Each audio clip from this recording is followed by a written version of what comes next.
Serie B-Win. Tutti i colori della passione.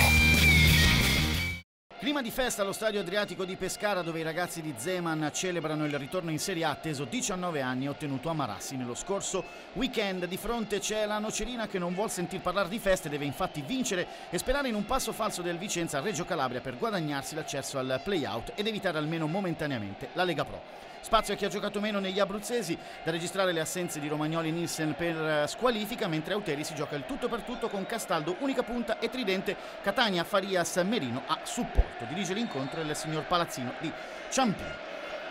Subito Campani pericolosi con Catania servito sul filo del fuorigioco, si invola verso Anania, entra in area ma spreca malamente calciando sul fondo e la sua disperazione. Risposta pescarese al decimo con Zanon destro dalla distanza, brivido per Concetti, pallone fuori di un soffio. Rivediamo la bella conclusione dell'esterno pescarese. Altra occasione clamorosa al 20°, stesso Canovaccio, Catania, stavolta serve Farias, stesso risultato, non riesce a far meglio Farias, pallone anche in questo caso sul fondo, verticalizzazione più avanti, Verratti, Insigne, il pallone d'esterno, arriva poi Sansovini, tiro deviato in calcio d'angolo. Ancora Nocerina verso la mezz'ora con Catania che si ritrova un buon pallone dal limite dell'area e apre il sinistro un po' troppo, davvero impreciso Catania quest'oggi. Ancora lui, ma questa volta però bravissimo Anania un minuto più tardi a respingere il suo tiro da dentro l'area, poi arriva l'Averone, la sua conclusione alta, si dispera l'esterno di Auteri. Nel finale di tempo due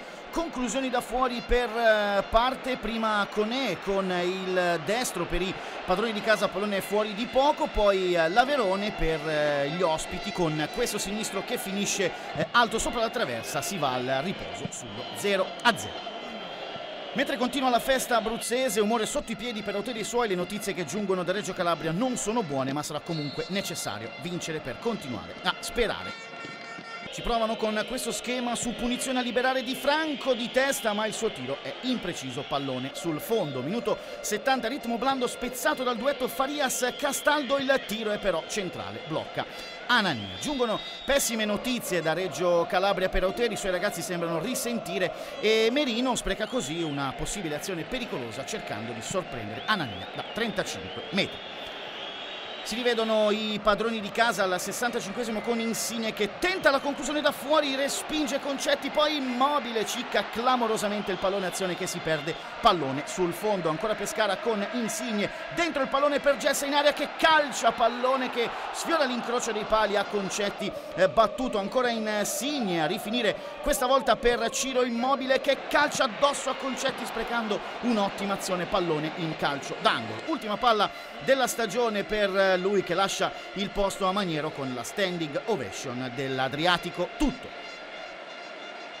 Ed è proprio lo stesso Maniero che al minuto 93 con questa bella azione, la gran conclusione sotto l'incrocio, concede ai suoi 3 punti del successo odierno e, visto il pareggio del Torino, anche il primo posto di questa Serie B-Win per differenza reti complessiva. Si chiude dunque il campionato delle meraviglie per il Pescara di Zeman, che ora può gioire insieme ai suoi tifosi. Per molti potrebbe anche essere l'ultima volta in maglia pescarese, ma questo è un discorso che si affronterà durante tutta l'estate. Per i campani nulla da fare, si ripartirà dalla Lega Pro.